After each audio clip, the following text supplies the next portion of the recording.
Let's make homemade cashew chicken.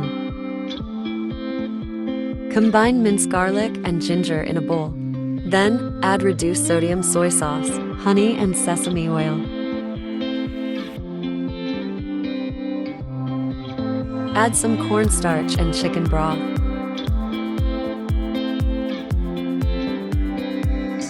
Whisk to combine. Cut chicken breast into small pieces. Then, chop some red bell pepper.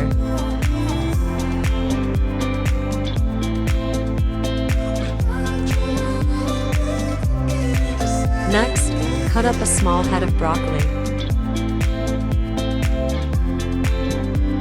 Add cooking oil to a hot pan and sauté the chicken. Next, cook the veggies until tender.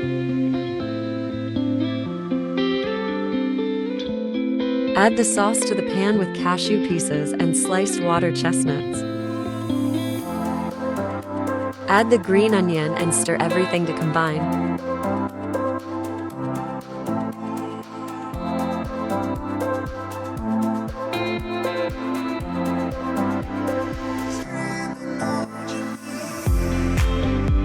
Serve with rice and enjoy.